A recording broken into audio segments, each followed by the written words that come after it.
Hi and welcome to Mind in Bloom TV by Adventures with Flowers with me, Kendall Platt, where I talk about all things mindful gardening and floristry and how they can help you to feel calmer, happier and less overwhelmed. I'm really passionate about encouraging busy women to take more time for themselves and put themselves first on the list for once. I didn't do this for a very long time and I made myself very ill in the process, and so I'm here to support you to make that change before it gets to that point with you. After finding it impossible to sit and do nothing in order to relax, I started growing and arranging my own cut flowers, and I found that it massively reduced my anxious thoughts and it helped me to become a lot calmer and happier as a result. So in this series, I hope to be able to share some of the tips and tricks I've learnt along the way so that you too can learn to grow and arrange your own cut flowers as a way to relax. Welcome to episode 35, where I'm going to talk about mindful pot washing. Now, I know this doesn't seem like the most glamorous or exciting of jobs, but there are a couple of reasons why it's really important and why it's really good as a mindful gardening activity. So firstly, two of the reasons it's really important. One is when you have used the pots previously, likelihood is that there will have been a lot of salt build-up in the soil and that salt will have crusted onto the edge of the pot. Now you want to scrub that away, because if there's too much salt in the pots when you're trying to grow your flowers, then that might kill off the plants, especially if you're growing seedlings, because obviously they're very sensitive. So that's the first reason. The second reason is because you want to limit the spread of disease. So whilst your plants might have been fine last year, if you're anything like me, I'll be honest, a bit of a heathen, I never wash my pots straight away. I should do, but I don't.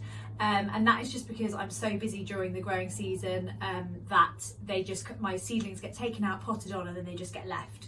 So when I do get around to washing them, I'm always really mindful of scrubbing them really, really clean, because I want to get rid of any disease. So from a mindful gardening point of view, the reason why pot washing is so mindful is because it's quite fiddly. So there's lots of nooks and crannies in pots, and you want to really try and get all of the dirt out of them. So you have to concentrate relatively hard on what you're doing to make sure that you manage that, but not so hard that your brain is stressed. So it's a form of active rest, which you've probably heard me speak about before. So that's why it's so good as a mindful activity.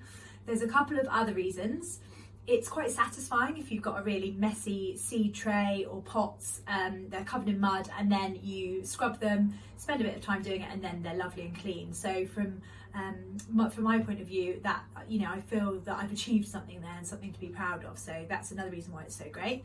And the last reason is, depending on where you're doing the washing, you might be outside, in which case you're out in nature getting fresh air, or if you're like me, you're doing it inside. So we're in my workshop here, and the sink that I'm going to be using has a window that looks out over the garden. So it's just, even if you can't be outside because it's a bit chilly, then you can at least be looking out into nature. Use a brush to get off as much of the dry dirt as you can, and then run a hot sink with some bleach in it. And wearing your marigolds, use a bottle brush to clean the inside, all the cells. Get right into the corners if you can.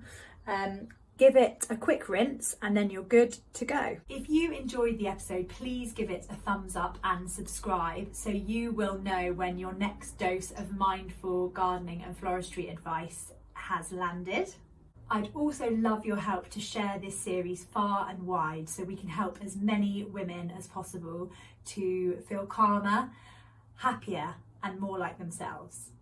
The easiest way to do this is to tag a friend in the comments over on the Instagram post advertising this episode. My handle is @Adventures with Flowers. I can't wait to see you there, and I'd love to know what you thought of the episode. If you enjoyed this week's mindful tip and you would like some more ideas for mindful gardening and floristry activities, then please download my free guide, 15 Ways for Busy Women to De-Stress and Unwind Through Mindful Gardening and Floristry. You can find it via the link in my Instagram bio. Thanks so much for being here. I really do appreciate it. Have a great week. Bye.